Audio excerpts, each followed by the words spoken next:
The movie kick-off in the 1970s. A supervillain named Bell Bottom is out on a solo mission and she is not playing around. She dodges a whole squad of anti-villain league agents like it's nothing, slips into a record store on the corner, and takes a secret elevator straight down into villain headquarters. Waiting for her down there are the Vicious Six, the most feared supervillain crew on the entire planet. Their boss, Wild Knuckles, is running the show. Bell tosses a map on the table.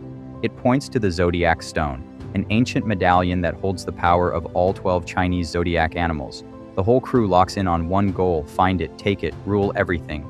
They fly out to Asia the very next day. The map leads them to a waterfall with two giant dragon statues standing guard on either side. Wild figures out how to activate the statues. They breathe fire. A cave entrance opens up in the rock wall behind the waterfall. Wild tells his crew to hang back. He goes in by himself. Bad idea. The second he steps inside, the stairs fold into a ramp and he slides right into a pit full of sharp thorns. The bones of every treasure hunter who came before him are still in there. Somehow Wild lands between every single spike without getting scratched. He gets up and keeps moving. Then the room locks. Metal Guardian robots come flooding in from all sides. Wild grabs their weapons mid-fight and smashes through all of them. He reaches out and grabs the Zodiac Stone. The second he touches it, all 12 Zodiac spirits shoot out and get absorbed right back into the medallion. Then the whole floor shifts and launches Wild straight back up to the surface, right into the middle of hundreds more of those same robots. He looks up. His crew shows up in their flying car right on time. They throw down a rope. Wild climbs up, holds the stone high, and grins like he just won everything. Bell Bottom snatches it out of his hand. She looks him dead in the eyes and tells him there's no room left for him on the team. Wild literally started this crew from scratch, built it with his own hands, and these people stabbed him in the back without a second thought. Jean-Claude slices the rope. Wild Knuckles drops into the ocean below. Now we meet Gru. He is 11 years old, skinny, and 100% serious about becoming a supervillain. When his teacher asks the class about their future career plans and every other kid says doctor, teacher, or firefighter, Gru says supervillain.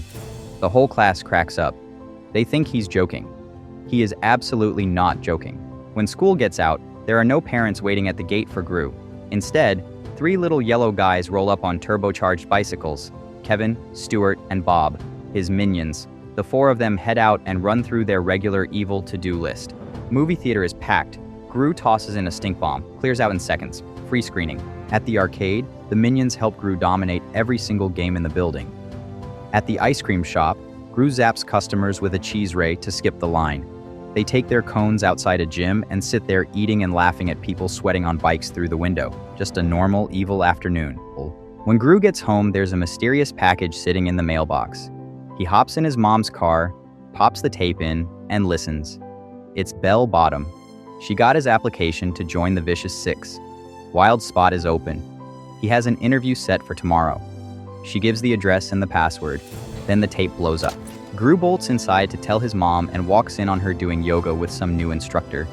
He turns right back around. He heads to the basement instead, where all his minions are busy building his first evil lair. He calls everyone together to share the big news.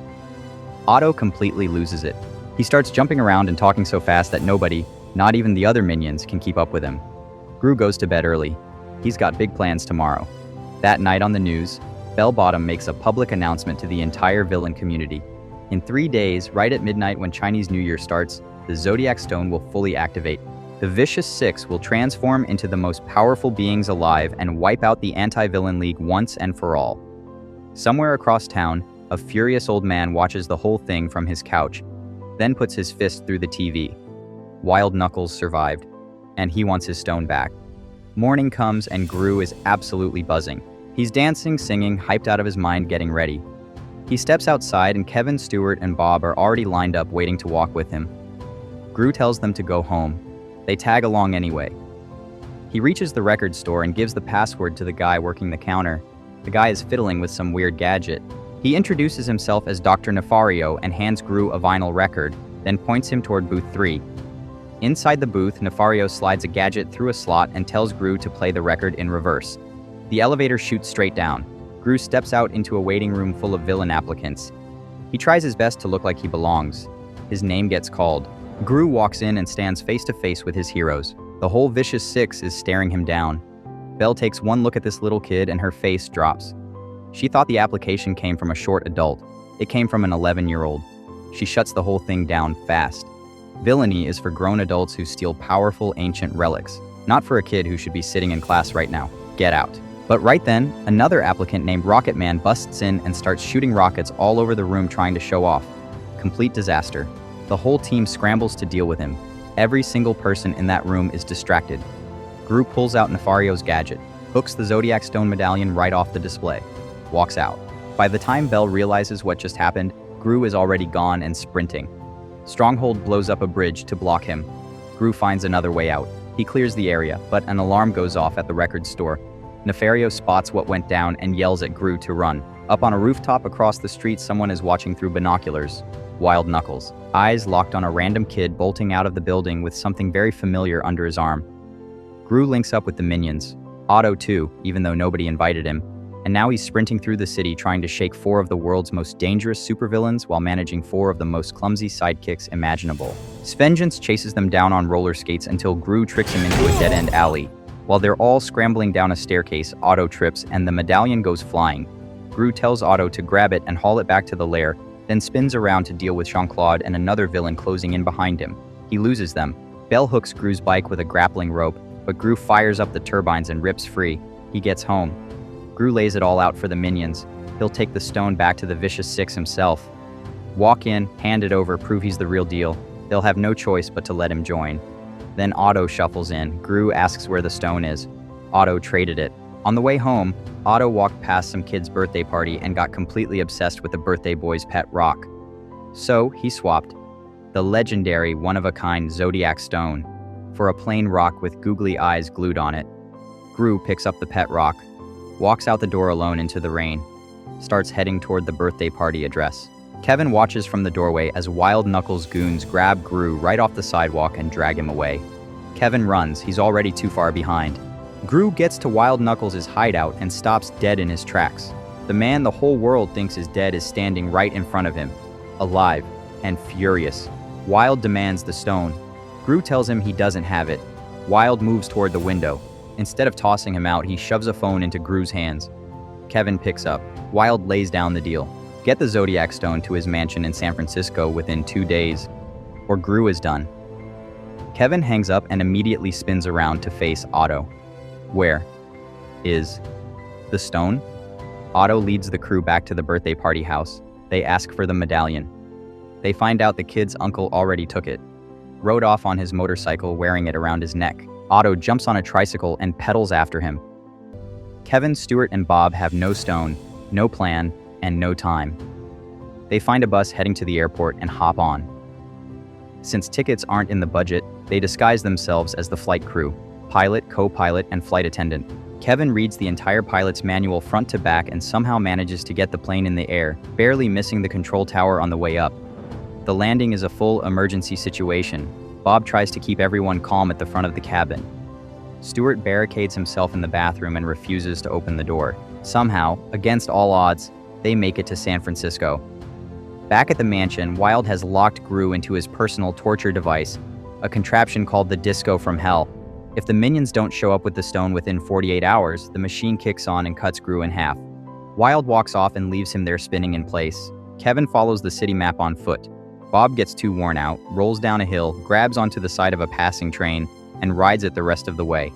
When the three finally find Wild's place, they spot a bunch of goons posted outside. They disguise themselves as garden statues. The goons see through it immediately. They chase the minions all the way across town and back, eventually cornering them on the sidewalk outside a small clinic. Chow's Acupuncture Clinic. A woman steps out, tells her patient she'll be back in 5 minutes, and takes apart every single one of Wild's goons with her bare hands. They drag themselves off and leave a warning on the way out. Show up near Wild's place again, and it gets way worse. Chow is a kung fu master. The minions need a kung fu master. They beg. She promised herself a long time ago she'd never take another student. She looks down at these 3 tiny yellow creatures staring up at her. She says yes. Back at Gru's mom's place, a few other minions are going door to door selling kitchen gadgets when the Vicious 5 crash straight through the ceiling. They grill every minion in the house until someone slips up. Wild Knuckles is alive. Gru is being held captive. The 5 villains immediately head for San Francisco. Training kicks off. Chow walks Kevin, Stuart, and Bob into her private dojo and starts with the basics. Stuart gets destroyed by a practice dummy in under a minute. Chow switches her approach. She shows them how to split a wooden board using nothing but pure mental focus, forehead only. Her head starts hurting. She tries basic movement drills next. Stuart stops doing drills and starts doing the hustle. Chow deeply regrets this decision. The next morning, every single one of Wild's henchmen quits on him. They've been taking too much damage from the chaos next door. Wild is alone again, exactly how the Vicious Six left him. He sits with that feeling for a minute, then he walks over and lets Gru out of the machine, says he needs help around the house. Out on the highway, Otto is still grinding away on that tricycle. Rain, scorching heat, vultures circling above him. Then he finally spots the biker, still wearing the medallion around his neck. Otto is running on fumes. When the biker sees how much that thing means to the tiny little guy in front of him, he takes the necklace off and just gives it to him, then tosses Otto a ride to San Francisco on the back of the bike. At Wild's mansion, Gru's first assignment is to clean the pool. The pool has live crocodiles in it. Wild grabs the cleaning net to demonstrate how it's done. A crocodile clamps down on the net and yanks Wild headfirst into the water. The old man is seconds away from getting eaten. Gru jumps in, doesn't think twice, just dives straight into a pool full of crocodiles and fights to pull Wild out. The net handle snaps in half. Gru doesn't quit. He drags Wild all the way up onto the grass. Wild sits there, getting his breath back. Nobody in the Vicious Six would have ever done that for him. Not one of them. And this 11-year-old kid, who Wild kidnapped, just risked his life to save him. Wild decides right then that he's going to train Gru. The minion training pushes forward. Chow takes the crew out to a forest for outdoor drills. Stuart eats a kick so clean he goes airborne and plows through a row of trees on the way down. They head back inside. Bob sneezes and accidentally shatters the board in front of him. His skull is literally unbreakable.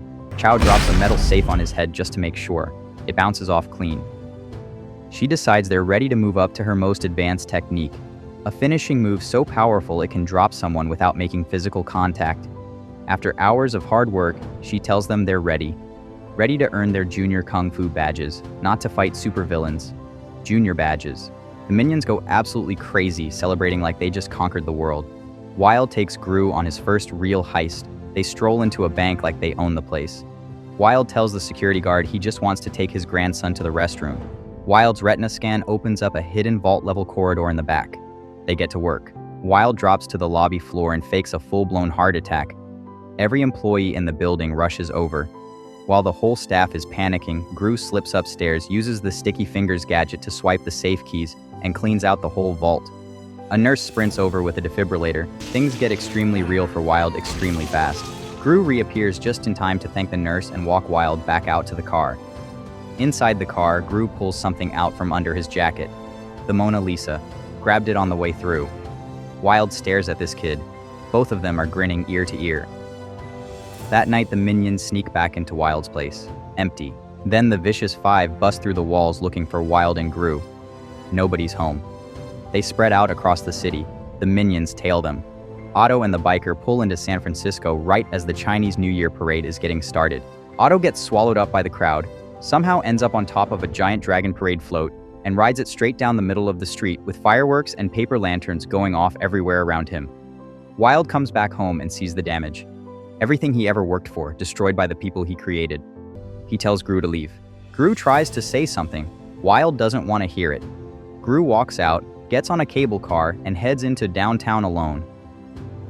Through the window, he spots Otto on top of the dragon float. They sprint toward each other. Full-on bear hug. And then Otto holds up the Zodiac Stone medallion with the biggest smile on his face. Gru grabs it and takes off toward Wild's place. The Vicious Five cut him off. He runs. Bell chases him down and rips the medallion straight out of his hands. Midnight hits. AVL agents flood in from every direction. Bell doesn't even blink. She activates the Zodiac Stone right on schedule. All 5 villains transform. Enormous supernatural monsters, each one a different Chinese zodiac animal. The AVL throws everything at them, doesn't even slow them down. Bell, now a full-sized fire-breathing dragon, snatches Gru and chains him to the hands of a giant clock tower. When the minute hand hits the next position, it'll rip him in half. Kevin, Stuart, and Bob show up running. Bell zaps them with the medallion's power and transforms them into zodiac creatures too. Tiny ones. Comically, embarrassingly tiny. But they're here. Then Wild walks straight through the flames. The old man plants his feet. He and the minions go to work. Kevin locks into Chow's lesson, find your inner beast. And as a rabbit, he suddenly moves faster than anything in that square, taking out the tiger that was closing in on him. Bob taps into his inner beast as a tiny little goat and headbutts both the monkey and the demonic ox right out of the fight. Stuart is a half second from getting crushed by a giant snake when he chucks a handful of eggs at it. One of them survives, cracks open in midair, and a baby chick falls out. The distraction is enough. Otto scrambles up the clock tower and cuts Gru loose with seconds to spare. Gru dives for the medallion. Wild gets launched across the square. Bell blasts him. All 5 villains close in on Gru at once. The minions step in front of him. They pull out Chow's technique. The vicious 5 hit the ground. The medallion drops from Bell's neck. Gru snatches it, points it at all 5 of them. 5 terrifying, unstoppable supervillains. 5 tiny rats. The ambulance comes and takes Wild away. AVL agent Silas walks over to Gru and tells him straight. When Wild recovers, he's going directly to prison. Gru watches the ambulance pull away, doesn't say a word. A few days later, a small memorial service is held for Wild Knuckles, who apparently didn't survive the burns. Gru stands up front reading the eulogy. The minions are lined up behind him, heads down. A coffin sits in the dirt in front of them. Halfway through the speech, Gru catches movement at the edge of the tree line. Wild Knuckles is standing behind a tree, alive, smirking. Gru has to keep a completely straight face and finish the whole eulogy. The minions lower the coffin into the ground. It's full of bananas. The service wraps up. The whole group quietly slips away together, Wild included, before anyone from the AVL figures out what's happening. Gru swings by the record store on the way back. Dr. Nefario is cleaning out his desk. With the vicious 5 locked up, he's out of a job and ready to leave the villain life behind for good. Gru offers him a spot on his team. Nefario says no. Then the minions all look up at him at the same time. Nefario looks back at the minions. He's in. The whole team is locked in now. And to celebrate, Nefario yanks back a curtain and reveals his newest creation sitting in the corner, a giant flying boot. Villainy future looks small, chaotic, and completely unstoppable. That's a wrap for this one. If you rocked with this recap, smash that like button and hit subscribe so you don't miss the next one. Catch you soon.